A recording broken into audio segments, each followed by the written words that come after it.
Welcome. We're going to get started. This is going to be a conversation around the madness of crowd, and we've got a fantastic panel. I'm going to try to facilitate us for a while, but please stop, grab a mic, ask us some fun questions, create some tension, some debate. I think this group of folks is excited to do so. And I'm going to start it off by asking each one of you to quickly introduce yourself. And let's start with you, Alec. Sure. So my name is Alex. I'm the founder and CEO of a company called SoundCloud. And SoundCloud is the world's leading online audio platform. It's a large social platform for people to be able to create around sounds all over the world. Some people think of it as what YouTube is for all video content, but for all different kind of sound content in the world. And that can mean anything from Bruce Springsteen, 50 Cent, Rihanna, to Mayor Bloomberg or the previous president of France, CNN, Harvard, and my cousin recording his kids. So it's really anything and everything about people connecting with each other as we've gotten used to on the web in fantastic new social ways, but all through sound, this fundamental human part. We kind of feel like the web has been and is amazing, but it's strange that our offline lives are so full of sound and audio, and as soon as we go online, it goes completely quiet. So that's what we're trying to change. Great. So Rob, you want to start us off with a video, or do you want a video after? Or do you I'll do whatever you want. You're the moderator. I'm the moderator. Let's go for the video. Apparently, this is going to get things started. Okay, but do you want to introduce? And then we'll finish with we'll come back after you. Yeah, we'll do after, okay. yeah. So let's do the video right now. Okay, we'll do the video. What is social media anyway? It's an easy way to communicate. I don't know a ton, but social media is communication. Playtime for big kids and grown-ups. You can talk by Skype or internet or Facebook, Twitter. People show what they like and about trips and stuff like that. If they have a pet, you can see their pet. It doesn't cost any money. Adults usually post pictures and stuff. You could talk about things on there that you want to talk about. And see what other people are doing. Be social without being social. That's kind of the way now for people to know what's going on. They can just go on Facebook or go on Twitter and say, blah, blah, blah, blah, blah, blah, blah. Facebook? No. It's kind of a website where people go and chat with their friends. Teenagers, I think email's too slow for them. At that point of your life, you have the most friends and you know the most people, and you just want to get it out to the world. When I get older, I want to be friends with everyone on Facebook. I want to be friends with everyone. Great. A little levity late in the afternoon. Rob Tarkoff, I run Lithium Technologies. We're a community platform for powering both support and marketing communities across the web.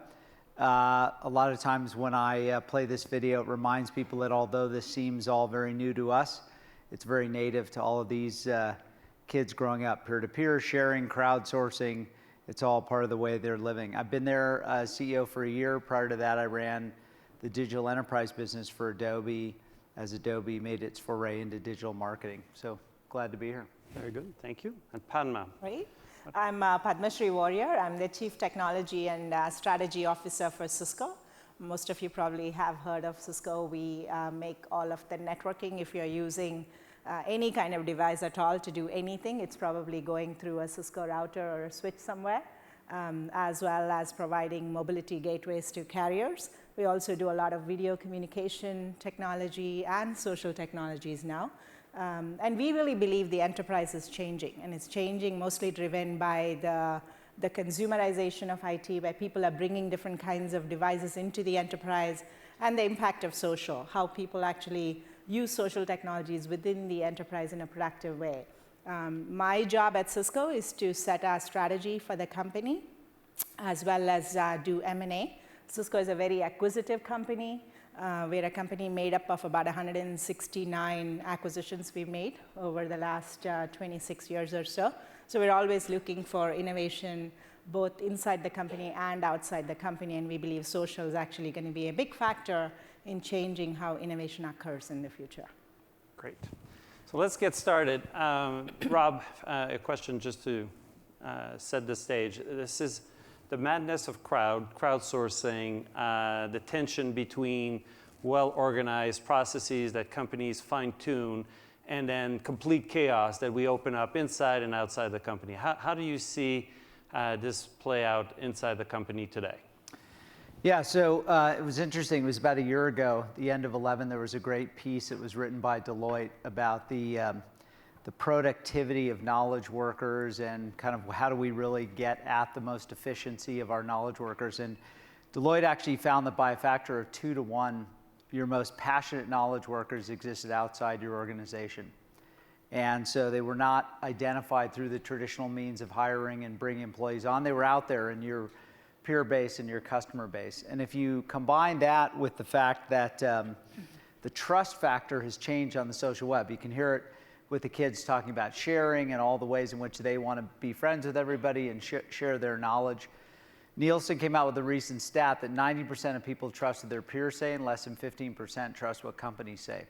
So if you take the fact that all your passionate knowledge workers by a productivity factor of 2 to 1 exist outside your company, and the trust is higher, then you add that to the third factor, which is on the social web, there's entirely new classes of problems that are being invented that only customers can solve. Yeah. They're at the intersection between different products, they're about different platforms and technologies that are used. So those three factors to me is really what's driving companies into crowdsourcing. And for a long time you used to hear about, oh, crowdsourcing, that's McDonald's 40-year campaign building the Pretzelnator burger or whatever. Anybody ever had a Pretzelnator here? That was the big burger in Germany that they had. And they got 330,000 fans, but did they really sell any more burgers? That was the real question. So at Lithium, we really look a lot at the crowdsourcing and the peer-to-peer community as a real driver to business, not as a fad. But if people trust what their peers say more, and that's where your most passionate advocates exist out in your customer base, how do you turn that to real economic value? So HP, who's one of our big customers, drives 40% of all their customer support through their online communities, through peer-to-peer advocates who, for the sheer fact of wanting to be recognized, have rank, have reputation, have status, and because they genuinely want to help other people, they are brought in and engaged on the HP platform to be able to help drive cost savings, which in HP's lifespan right now is a very important initiative. So for me, I think the world has really kind of converged on this perfect place for crowdsourcing to be not just an engine, but the engine of innovation, of support, of care, of all the ways in which your customers can help. Good, good. And Padma, you're enabling a lot of this through a lot of wonderful technology, and you're also using it inside. Why don't you tell us a bit about how Cisco's I think I think maybe just to be contrarian a bit here. Good. I don't think the issue is so much sourcing. I think crowdsourcing and getting ideas is, I would argue, relatively easy, and we do that. We use different platforms at Cisco. We have something called iPrize. We post a problem globally. We've done it across 156 countries. It's something that we feel needs to be solved. And no strings attached. We pick the best idea and give the person or people with that idea $250,000 to go commercialize that technology. And we've seen a lot of business benefit back to the company by doing that. But I think in that process, the harder thing is actually selecting which is the good idea, right? I think when you source things from crowds, you get lots of ideas. And how do you screen? How do you select? How do you pick the most relevant answer to the problem at hand? I think that's where business judgment comes in. Mm-hmm. And so I call it structure meets chaos. That requires some kind of a structure. And you still go back to today, and I think that would be an interesting problem for all the thinkers in this room and beyond to be working on. What are the right mechanisms to screen these ideas? Because they're all great ideas, and sometimes people build on other people's ideas. And when we select, though, we go back to conventional methods. The way we do it at Cisco is we have a panel of VCs, Cisco technologists, and business people that sort of sift through all these things and pick which ones are the right ones, which ones are we going to fund or give prize. We give out a prize to the winners. And I would argue it's the back end of the process that's harder than the sourcing of the processes. But having said that, I think the fundamental model for innovation is changing. And I kind of like to think of it as it's becoming much more of a collaborative model. And I think we started off the conference with a discussion around innovation. I think it was on the opening day, about innovation becoming much more global. That I truly believe. And I think the expectations of people coming into companies and innovating is also changing. We just recently did a survey via Cisco, and we surveyed about 2,500 people around the world between the ages 18 and 29.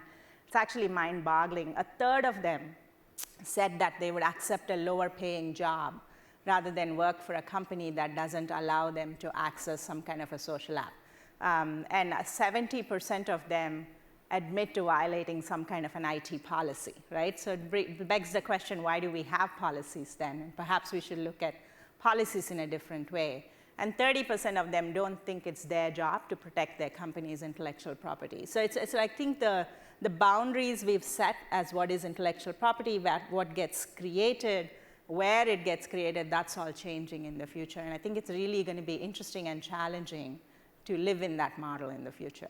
It will be. Alex, you're unleashing a lot of innovation in sound and music. Yep. You're dealing with crowdsourcing externally. It's a community that exists out there. How is that working? How are you getting people to come together? What are the incentives? How do you select what's good, what's bad, the noise from the bad? I think that there's two specific angles that are really relevant for us. And the first one is really just around, we're not an existing company that adds crowdsourcing as a strategy for a specific problem that we have. Crowdsourcing, or just thinking about large amounts of crowds and how people do things together, is at the core of what we do. Mm-hmm. We don't create a product, sell that to somebody, and then the experience they have is based on just that product that we made. Part of our proposition to everybody who comes to SoundCloud is the community and the whole crowd that is actually there. So in a sense, we're kind of what we deliver to people is somehow proxied by these enormous crowds because it's a social application. And I think it's interesting, we can apply that scale and that crowd to specific problems that we have as well. But what's more important for me and fundamentally in what we do is just that the crowd is they're not just our customers and users, they're actually part of our product as well.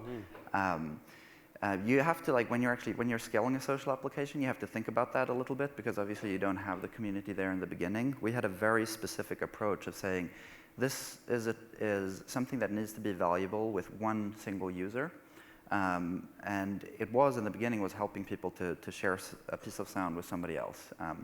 And the key feature of the app was that verb, sharing. So that helped building up the entire crowd around it. And then we see ourselves as, sitting somewhere in the background, definitely not in control of what people do, but trying to sort of influence it a little bit here, a little bit there, to kind of elicit behaviors that we think are going to work at scale. How are you influencing that? What's the degree of? Well, a specific thing will just be to change a product feature. There's this very interesting, actually me and my co-founder, we wrote a book about it before, but there's this very interesting relationship between, as we kind of see it, the architects of a space and the people who actually sort of inhabit it and make it into what it is. And there's no one side that controls that experience. It is this sort of ongoing discussion going back and forth of, we, as much as we want to, we can launch a feature and say, this is how people are going to use this and what they're going to do with it. If they decide to do otherwise, then they decide to do otherwise. But at the same time, of course, we're setting, as architects, creating a room, creating a space, we're basically suggesting certain kind of behaviors that work well. Mm-hmm. So as an example, we don't have a rating system, a numerical rating system of any of the content on SoundCloud. We do have ways of being able to like it and showcase it to other people, but we don't have numerical rating systems. And one of the reasons for that goes back to looking at sociology behind groups in smaller and large scale. And what you kind of do, what you hint to people in terms of behavior, if you put a rating mechanism there, is that it's a competitive environment. Somebody rates something, the other person, they have an initial reaction to want to create something better than that. And that can be great, sort of in maybe, say in an eBay scenario or something like that. But we were quite influenced by Flickr early on, and they don't have any of these things. And then if you don't have the numerical ratings there, people tend to judge each other and build trust around other software mechanisms, which tends to build more engagement. It's a little bit slower, but it builds a tighter community. So that's sort of like one example of how we try to think about the things that we build and how they're actually going to impact people's behaviors as well. I think the other thing that's been really interesting for us is really in the sort of broader conversation about innovation, and especially now these days about sort of how to organize companies to be able to create a lot of innovation. And it's been really interesting for us going from, being like two geeks in an attic somewhere up to a company of where we're like 160 people or something, which is quite an interesting ride when you do it in a short period of time. And I found that one of the most powerful things with having large amounts of crowds is not that people come up with the solution for things, but that they spark this chaos and this like ongoing conversation, which over time leads you to a better solution. I think that that we have a tendency when we look back at history to say that some genius came up with this idea at this moment, and there's a great book that I don't remember the name of, and I don't remember the name of the author, but it's good. That's a great book. but it's basically looking at Validated by a lot of people in the community. yeah, he's basically saying that, if you think that Darwin came up with the theory of evolution, like, sitting on his boat and just ta-da, but he had notes like proving it like 3-4 years beforehand. So it takes a lot of time, and that's something that we've seen in the community that's influenced what we build, but that's also a model that we've tried to create within our own company as well. So I think very much in the same way about how we build, not in a directive way to the community of saying, do this, do that, do this. We create an environment where people can truly be like autonomous and create their own thing around it. And we try to have that same approach inside of the company as well. So huge amounts of autonomy. And the whole idea of that is that it will get messy, but it's a fantastic way of being able to make sure that you keep innovation and that you keep those ideas going until the point where they're actually... Rob, you wanted to... I think that's the interesting dichotomy between, sorry to make you guys dichotomous here, between the two views on crowdsourcing. There's companies that at their foundation have this idea of the communities at the core. And their number one objective is, how do I keep that community on a sustained engagement model? How do I keep them continuing to contribute, to wanting to be a part of that? Versus, how do I think crowdsourcing as discrete activities, sourcing, responding, right? Where I, as a company, put myself in a different position then. And so it's an interesting contrast that I see sometimes, and I think we see a lot of companies that go across the spectrum. Anybody here ever heard of giffgaff, the company giffgaff? It's the fastest growing MVNO in the UK, mobile virtual network operators. 2.5 million people in the 2.5 million subscribers, growing 25,000 a month. 75% of all their subscriptions are through word of mouth. All of their solutions are built by the community. They serve 2.5 million people, growing at 25,000 a month, 14 total employees in the company. This is, again, like SoundCloud, another company. It's a spin-off of O2 Telefonica that's built entirely on this peer-to-peer exchange model. The challenge is not for new companies that I see, because that's, as the video showed, that's sort of a known way of interacting. The challenge is, and I think you have this in the description of this panel, how do you take that innovation model, which is about sustained engagement, about people establishing influence in peer channels where they are the product of what they write, not any kind of hierarchy in an employee base.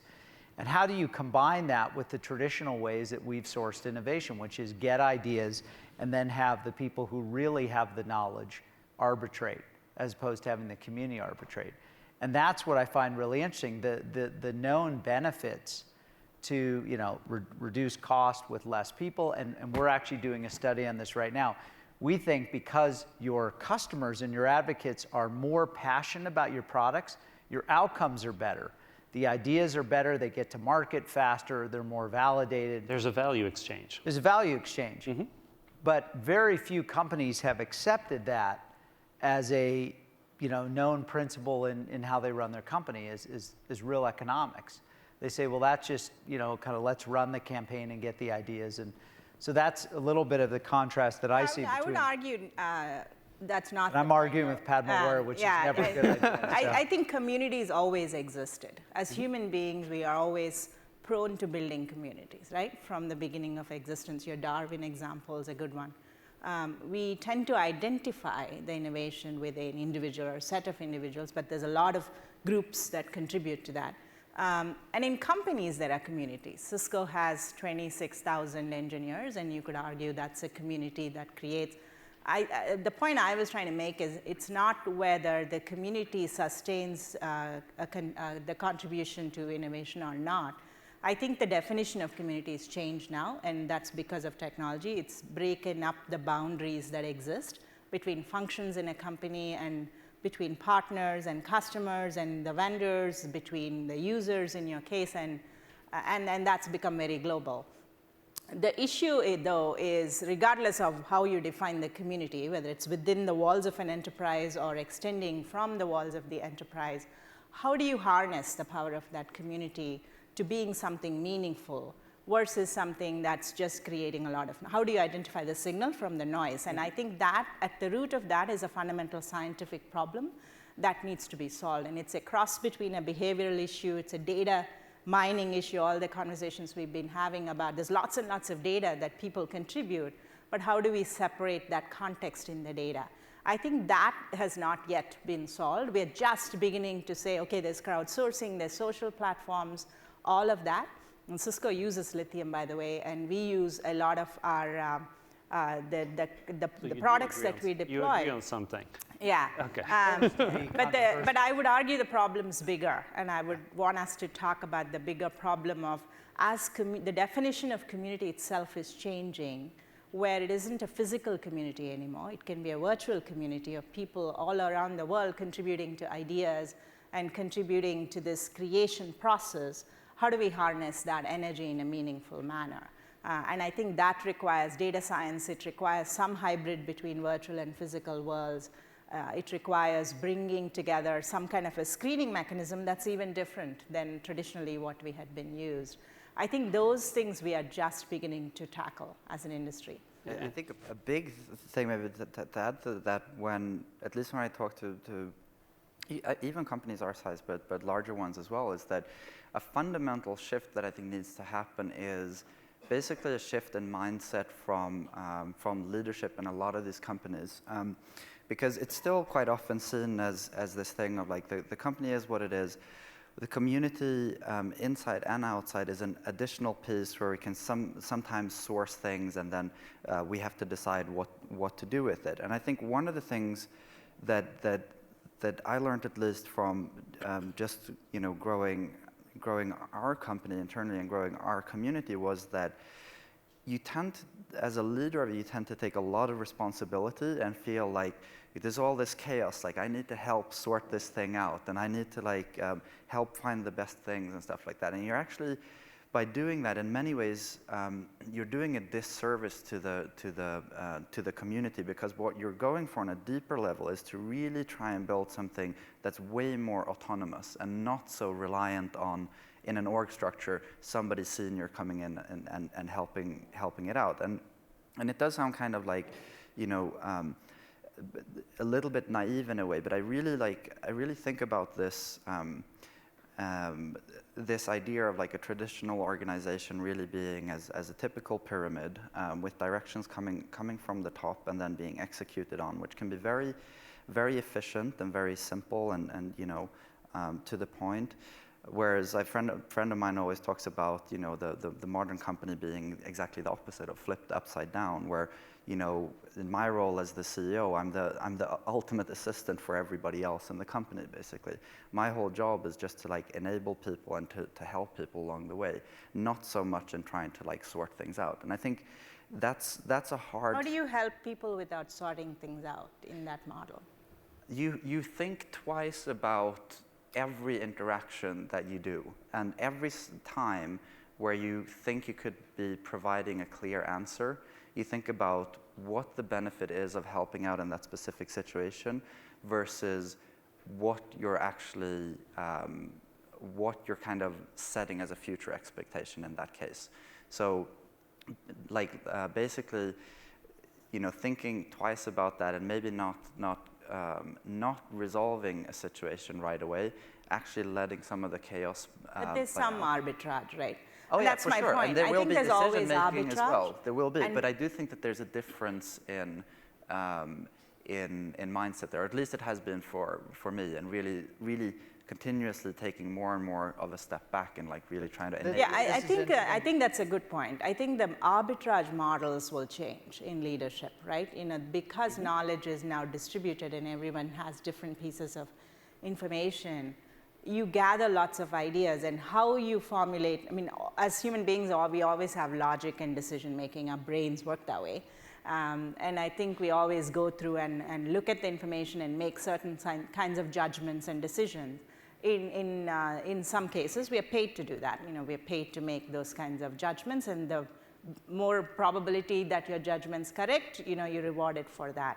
That model works today. I think what has happened with the social and the communities is that database that you have access to is broad, and you actually sometimes don't know where the data is. And I use Twitter a lot. I have 1.4 million followers on Twitter. People always ask me, why are you on Twitter? And I put personal things on it, and I put Cisco information on it. I think of it as my digital water cooler. I listen to conversations that I don't normally have an opportunity to listen to. That's of value to me. Is all of that valuable? Probably not, you know, but there is some value to me, and because the investment of time is fairly minimal to extract that value, I'm willing to do that. I think that model of arbitrage is changing because of crowdsourcing or social or collaboration or whatever we call it. And I think that is going to be an important lesson in leadership as we go forward. And, I mean, I think one of the things that this debate points out is that there are ways in which you want to tap into that customer base that gets them the most engaged in helping you solve your problems. And one way not to do that is to quickly answer every question that is asked without giving your advocates out in the community an opportunity to express their influence. Yes, you absolutely have to do a lot of arbitrage. I mean, I agree. Management is about taking complexity and trying to really set goals, set guidance, you know, solve those problems. But I think too quickly, a lot of times managers are trained today to say, well, if a customer asks a question, I got to answer right away. And one of the things we try to tell our customers is, you know, as long as you describe what your service level is with your customer, it's okay to wait. Wait and let the advocates in your customer base express themselves. Why will they do it? Because people want to have the opportunity to achieve rank, to achieve reputation, to show their status, to participate. People in the Cisco Tech Zone community, the engineers love really hard questions that are thrown at them. And many of these engineers are in the broader network. Now, at a certain point, Bob is actually absolutely right. You got to arbitrate it because there's one person who actually builds and delivers the product. But there's a long way between answering that question right away and, you know, fostering the debate and the participation so that you can tap into that knowledge base as a corporate asset. And that's, I think, the point is today, because social is so prominent, 1.4 million Twitter followers who are listening to everything Padma has to say about Cisco, about her life.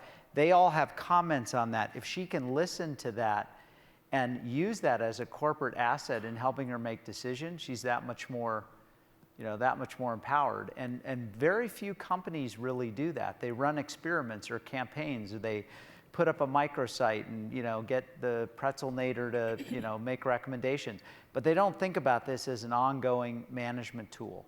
And that's, I guess, the point that I'm making is it has to evolve much more quickly because the people in your company are not always the most valuable people to be solving the problems. Make that arbitrage.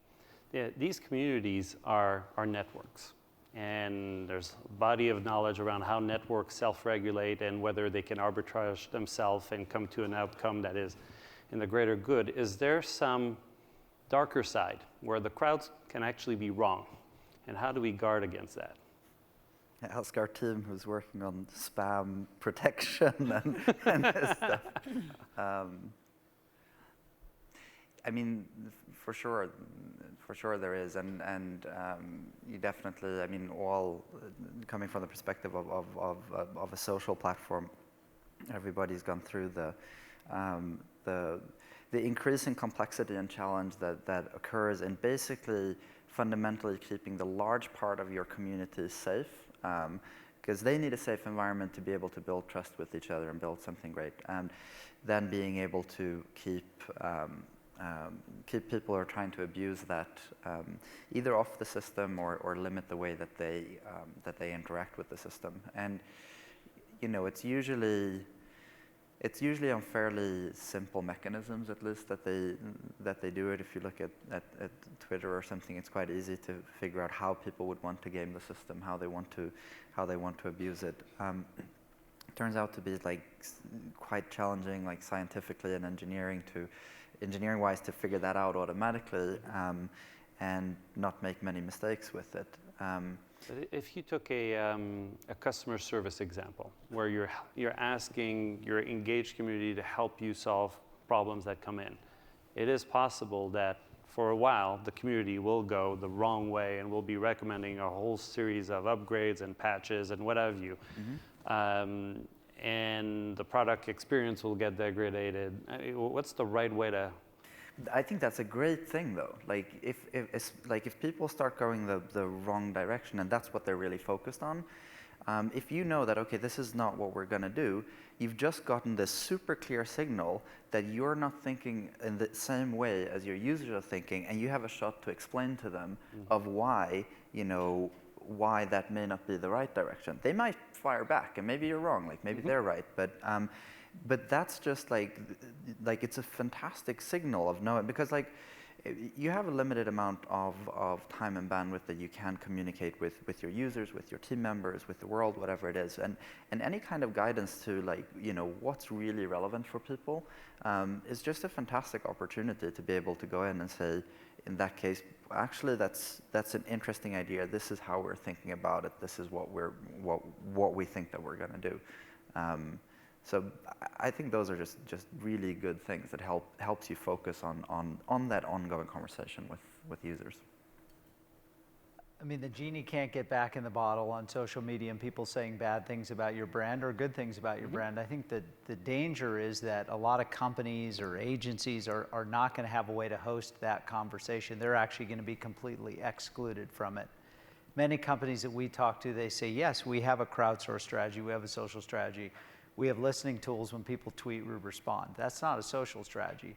That's a one-to-one communication using Twitter as a replacement for an IVR or a phone tree. And if you look at most companies, they have community as one tab, and then they have ask a question of an agent on another tab. So of course they drive you to the highest cost channel where, given the tenure of the average support rep, you're not necessarily more likely to get the right answer. Yeah. So yes, there's moderation, and yes, there's a responsibility you have as a brand, but I think there's more potential danger or risk in not grabbing on to view hosting a peer-to-peer conversation as part of the responsibility of a company. It's not any longer about focus groups or panel discussions. It's about having that ongoing pulse and all the data that comes with it about what's happening. Now, I think Pablo is exactly right. We're at the very beginning stages of how you give a presentation to a multinational CEO to say, oh, that's your next major source of innovation. I mean, it's not there yet. There are, companies that are experimenting with it, but I think in the next, 1 to 3 years, it's got to become much more prominent than it is today. Good. So I think it's already here. I don't think anyone would argue crowdsourcing, social, collaborative innovation are not happening. They're happening, and they're happening at massive scale. They're happening in big companies, they're happening in small companies, right? There is, though, I think we haven't quite figured out how to do peer reviews. There's a fundamental scientific methodology called peer review. If I propose a research answer, somebody else debates that, I mean, that's how scientists have discovered things for many, many years. We haven't quite figured out how to facilitate that. It kind of happens ad hoc today, right? There's fact checking, there's verification, there's reputation. When you say it's you, is that really you? When I claim on Twitter I'm the CTO of Cisco, how do people know I'm really CTO of Cisco?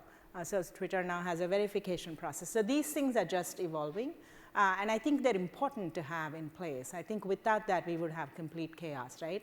And that's why there's digital bullying and all that happens, all the dark side of the social aspects. And we all know of all those cases, which are pretty horrific, actually, to think about that. And just those kids, we saw the bright side of it, there's a dark side of that. And we don't want to I didn't show that video.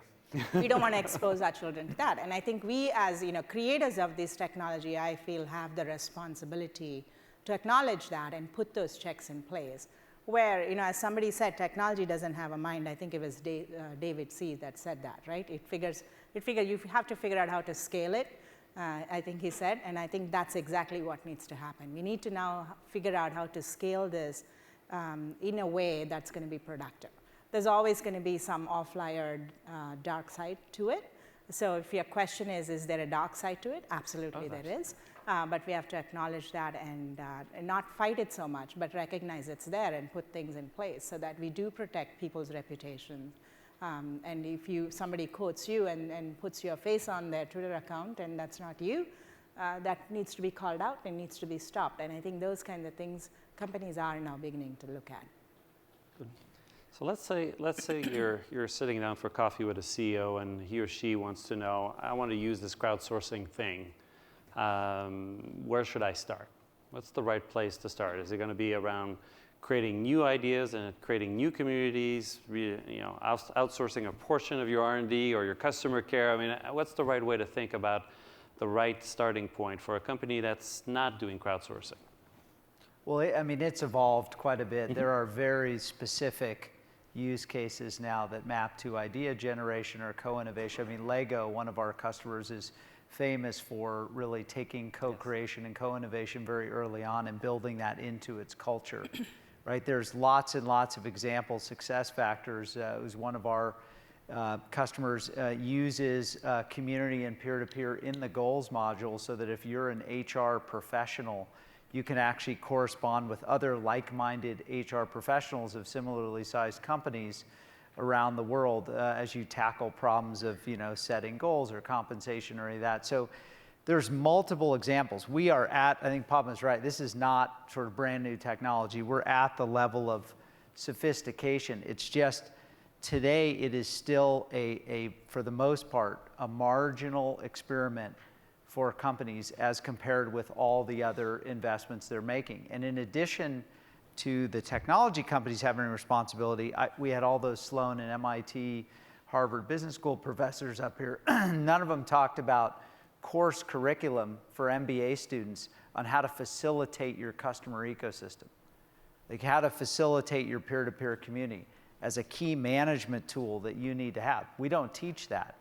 So you get the new MBAs that come in and they're familiar with the social technologies, but they've been taught older disciplines in terms of how to run their companies. Maybe that's incumbent upon McKinsey to start something like that. But that all of the infrastructure that you'd expect to be behind this is relatively new. So, I mean, I think there's very specific examples of what you can do, but the training and the awareness and the organizational readiness is not there, and that needs to happen.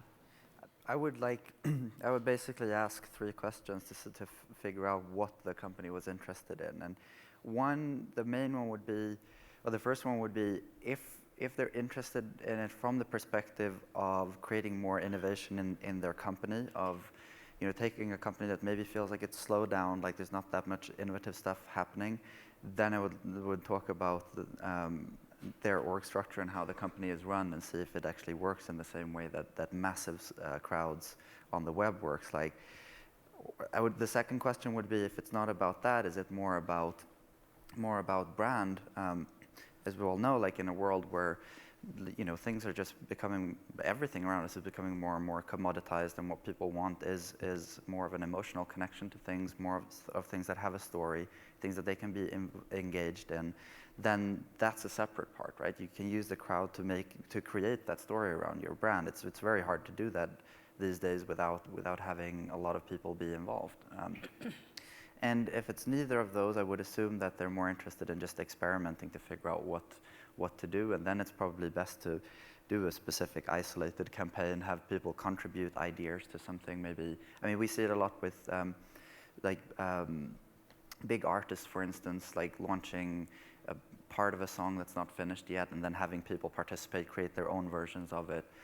Like Snoop Dogg and 50 Cent have done a bunch of those, and get like thousands of people collaborating, making their own versions, and then he'll release some of those and stuff like that. So you can do really fun things at a smaller scale as well, just to kind of get a feel for it. But I think those are try and figure out what their objective would be like on those three levels. So we talked a bit about value exchange and making sure that this community, the participant, have a way to feel that they're rewarded, they're recognized, they get some value. I think in your case, it's relatively clear because that's the purpose of that community. But in other environment, particularly, and maybe in yours too, as you participate and you contribute something, it becomes part of the collective. And there's, without getting into a very complicated legal debate, there's something around how do you create a value exchange that seems fair with all the participant in this community and in getting the right ideas? It's hard. It is hard. It's super hard. I mean, just maybe quickly,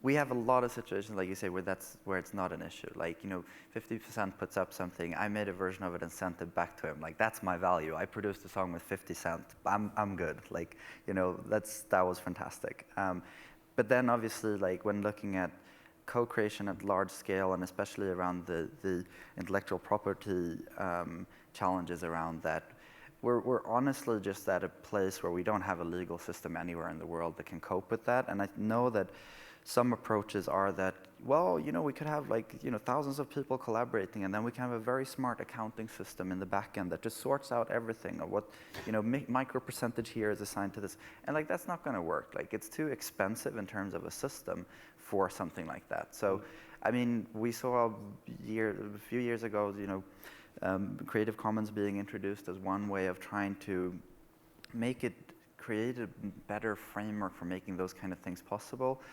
That's still, fairly complex and not really mainstream out there. It's still by default complex copyright rules. So I honestly don't know within the framework that we have today, like in the different countries, how you can create those kind of collaborations with just the very small cost for administering the complexity around it. And it's something that we all need to figure out if we don't want to pay the price of a lot of creativity not happening at this amazing scale that it could, which is totally new, that it's even possible to do that. Like, that's not going to flourish fully until we do our homework and actually figure out some better legal frameworks for it. Yeah. Rob, or Padma, any other comments on? I think that's a good point. The common denominator is you reward everyone, right? And you say, okay, it's for the collective good, and everybody feels good about it. But in reality, that's not how it works. I think people usually go back and say, I was the one that actually first suggested this. And because it's all traceable, they will do that. And I think you constantly have this dilemma of, do you set that expectation up front, that if you're participating in this, and if the idea works, then everyone gets a smaller share, versus if you worked on it on your own, may have taken you longer, but the reward would be all yours. But perhaps it would have taken you 2 years or 3 years to come up with that. I think those are the trade-offs. What I find from my experience in doing this many times within Cisco and across with partners, and actually even with iZone, I described where we propose a problem and people participate in that. Setting that expectation up front clarifies a lot of things for people. I think you have to be really clear. This is something we're going to do it on a collaborative platform. If the idea works, then everyone gets a pizza as a reward. As if we want to participate in this, we're not going to go back and spend the energy to figure out which individual contributed to what. And as opposed to if you worked on it and you get a patent that's in your name, that's different, right? And so both models exist today and both are important. But I think you have to be clear with people which model they're being part of. Yeah, I would agree. And I think the other thing that we underestimate a lot is that people who are participants in these social communities know their role and know the value that they get from being a part of it. I mean, you see personas emerge. People who are, creators of content, people who are curators of content, people who tag and organize content, and they get value out of playing that role and being recognized by the community for playing that role. And I think that you're right, that our legal structure or, kind of regulatory structures, we look at that and we say, okay, should there be certain IP rights that flow to you as the creator? And for the most part, people on these communities don't really care. They're not, yes, you get the cases of somebody say that was my idea and you sourced it, but for the most part, people say, hey, this is the way it works here. We have a lot of customers that ask us, there's a guy who goes under the avatar Kachiwachi, okay, and Kachiwachi spends 1 million minutes a year online, has 45,000 posts at Logitech, and is the self-described expert on the webcam. Okay, he's done more to help Logitech innovate around webcams than any single employee. When asked if he wants any kind of compensation or, that quickly destroys the relationship. That's not why he's doing it. And there are people that, Wikipedia is obviously the best example of this. People who tag and organize, not because they're expecting monetary reward, but because that's a way to establish meaning and status and a place in the virtual crowdsourced community of things. And so I think recognizing that really pushes on this point that we don't have a legal or regulatory structure that knows how to deal with that. How do I even deal with somebody who curates and tags all my content that exists out there? What role do I play? What are the bounds? Do I pay them? Do I not? How do I think of them? And what about, and I think what's interesting is now companies are saying, wow, okay, that's an asset, so I got to compete for the attention of Kachiwachi over, this other company that he also likes their products and would spend 1 million minutes online working on those products. And he's not the only one. There are these other people in that value chain that I have to deal with. And I think this is going to become what the really important part of crowdsourced value creation is understanding the role and the place that each of these participants play, and how to use that to your advantage. And then we got to build some sort of a regulatory and legal structure around that. Good. I'd like to open it up to the crowd. See if anybody has some questions for our panelists. It's late. Everyone wants a cocktail. There's one. Hi, I'm Alex Yoder. I'm the CEO of WebTrends. And one thing I was kind of curious about your thoughts on is I heard kind of a common theme when you're talking about corporate America and the use of these solutions as platforms is fundamentally driving the business process change. And as we all know, human beings by their nature, and especially when you're publicly traded and have the scrutiny of millions on you, motivates different behavior. But ultimately, what do you see as being kind of the catalyst or some of the primary elemental drivers to a broader, I guess, kind of embracing of this change? Because, I agree with you, many of the things you said, I argue the same, but I think, the jury's still out on business actually being able to incorporate that effectively. So to me, I think it's speed and agility from my experience, right? Where we use it in a very concrete way, without all the idealism, in a very pragmatic way, is something we call social miner. So lots of people use Cisco networking. We have something called technical support that supports and troubleshoots our equipment. And we've now started using a social platform to do this, where people actually help each other if there's an issue. So we've been able to enhance the support we deliver much faster. And we said, wow, there's a huge amount of benefit to it. Instead of Cisco answering all the questions, people using Cisco's equipment can actually solve each other's problems in a much faster way than we can get to it. So I think it is sort of, if you can do something faster in a company, I think that'll get attention.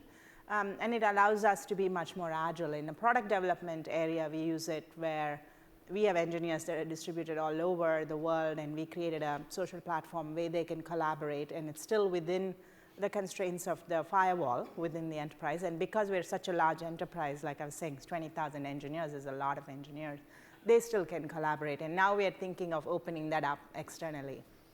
So I think I think your point about, you have to find the right business problem to solve as a motivation, as a change agent in the company. I think otherwise it's just a nice to do.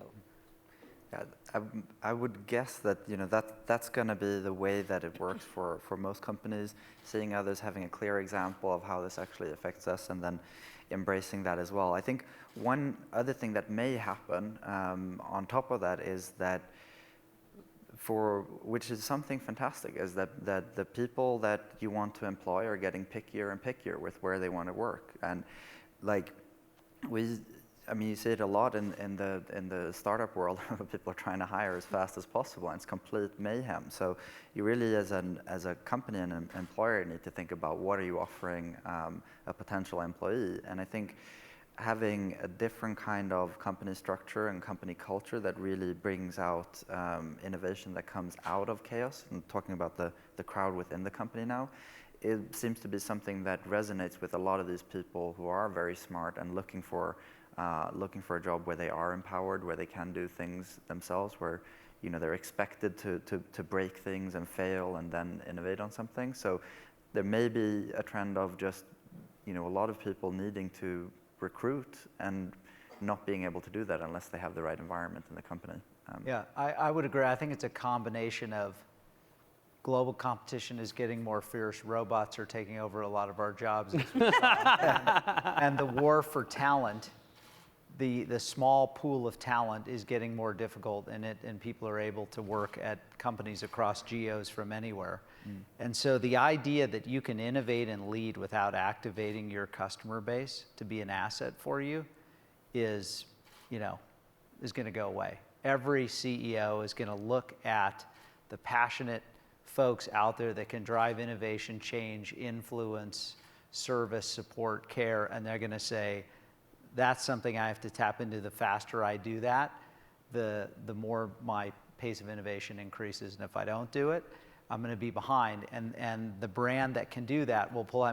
Great example, the Hertz Enterprise experience. Enterprise Rent-A-Car is one of the best listening companies out there. When you have a problem with Hertz and you tweet that you have a problem with Hertz, Enterprise responds, not Hertz. I don't know if people know that. And Enterprise says, I'm really sorry that you had a problem with Hertz. Where can we send the car?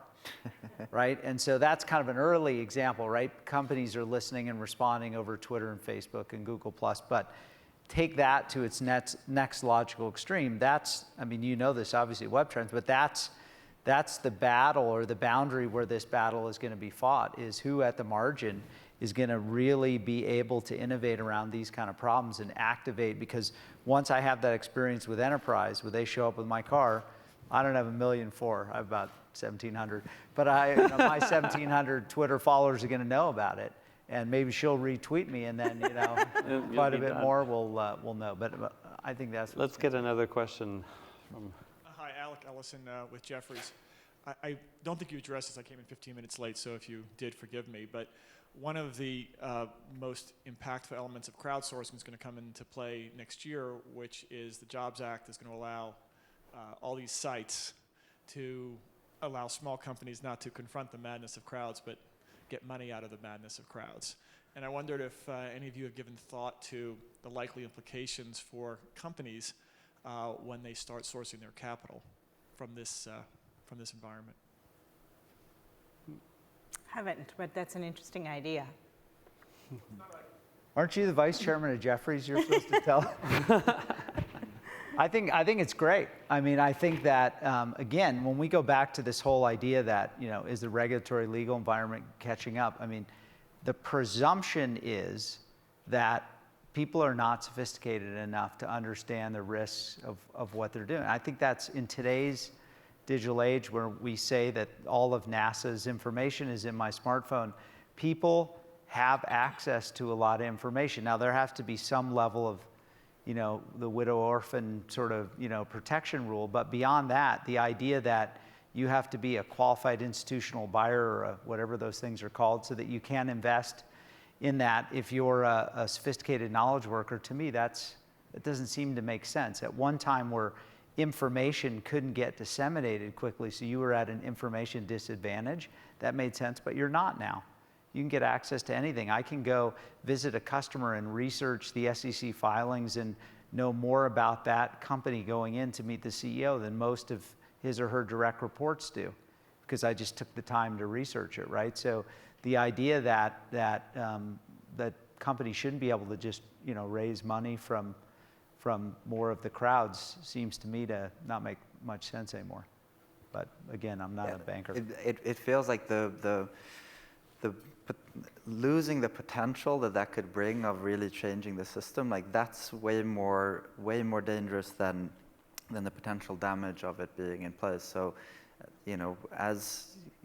as we're in an age of trying things out with a lot of people at once and then course correcting and iterating, I'd much rather try it out, see where the problems arise, and then try to fix those specific things than not making it possible at all. You have another question? Hi, Steve Little. I'm the VP of Technology for Infinity Interactive. We're a small company. We're about 26 people, and we've been completely virtual for about 7-8 years now. And we contribute a lot to open source software. And we actually use open source software as kind of a way to recruit people. So I was interested in your opinions on that. And just a lot of what you're talking about is it's meritocracy and in relation to open source. So, because obviously, I know you for sure use a lot of open source software. Yeah. So. Well, we do, and we make a lot of it as well and contribute a lot back as well. I mean, and basically, like it's as with most things at SoundCloud, it's not a rule, but it's encouraged that people spend time on that and that they do give back. We do have, it's not tracked, but like similar thing to Google. People have 20% time to do whatever they want. But people work on open source stuff outside of that as well. We've gotten better at, spending the time to take some of the things we've built and actually like publish them, really like document it, being much better about, what went into it. And part of it is just that we're standing on the shoulders of giants with a lot of other great stuff, and we want to contribute back. Part of it is obviously also to get more attention in the right community and really try and find the best people to hire. But yeah, we're 100% for it. It's a huge attraction to engineers for our company. We're entirely built on an open source stack. In fact, our UI layer, which allows all our customers to customize their own communities, is part of a pretty active open source project. That is, a lot of engineers ask about that as the first question, is it open source and how modern a framework is it? So that I know something about it and can build on it. And I think even our customers, when they're looking at that, their technical folks and I think the open source community, they know, and if you've adopted that, there's some presumption that you understand crowdsourced innovation, that you understand you contribute and you take, and there's sort of a bilateral relationship, and that's pretty important to the folks we talk to.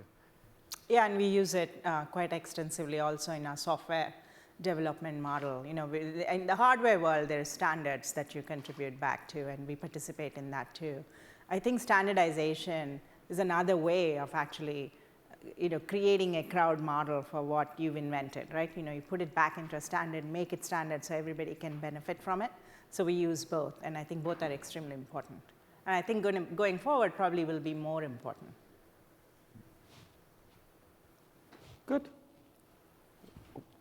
I'll ask a question if y'all don't mind. Yes. I'm actually in the first year of my MBA program right now, and I think it's interesting you mentioned there being a course kind of on this crowd management in MBA programs. We had about a 15-minute discussion the other day on whether Facebook's users are a resource or not for it. This is a corporate strategy class, and there are clearly defined resources. And what we decided on is that a user is not a resource, but its users are a resource, that you kind of have to differentiate with the S there a little bit.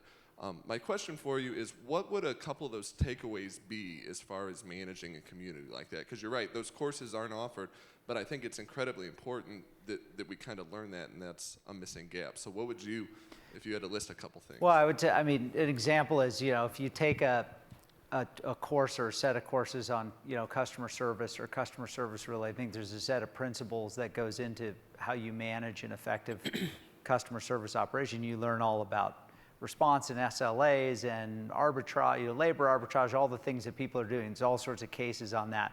But there's nothing on, how do you facilitate a peer-to-peer ecosystem? How do you go find the influencers? How do you measure influence? We think of influence on the web as the Google PageRank algorithm, right? That's sort of what I call each web page's reputation, right? But a different kind of model exists on the social web because influence can be gamed. I mean, I can go to clout, I can, tweet like crazy for 3 weeks and my clout score goes through the roof, but that's not a real measure of my influence. So studying ways in which you really are influential as a member of an online community. I mean, that's a hotly debated topic, and we talked a lot at this conference on there's so much big data out there, but visualizing that in an active way that I can actually say, you're influential. When I run a campaign for, Dial Soap, I ought to make sure that you're commenting on that because, kind of here's how I, map out your influence on others. I mean, just looking at cases where companies have tried to do that and developing a set of principles or a thesis around how you can do that and how you can instill that as a management discipline. I mean, nobody's doing that. And I've talked to a number of schools about it. They're trying to figure out, what is the value of a social graph? And so people looking at that, but not, these are the 3 most important things in running an effective peer-to-peer community. And so we obviously have a bunch of ideas at Lithium because we're in the business. But whether there are ideas or somebody else, I don't really care. It's just making that as a discipline. I haven't seen it. So, I'd love to see more of that. I think in addition to influence, transparency and privacy are hotly debated, right? And I think these things have to be managed and there's no clear-cut difference. You have to be, by definition, the web enables transparency. And if you're not, you come across as it's a very negative repercussion. Yet at the same time, if you're too transparent, that's also not good. And so how do you balance that? And do you even teach that? And how do you teach that? I think these are interesting topics. And privacy, obviously, there's huge amounts of debate on. Do you opt in? Is that still, if you opt in to disclose something, is that still a violation of your privacy or not, right? I think there's lots of things, lots of disciplines that can be developed in the academia to address these things that will become very real for us. Good. I think we're at the end of the hour. Great. Thank you. Thank you to our very much. panelists. Yeah. Thank you. Thank you. Thanks. You made it. You made it.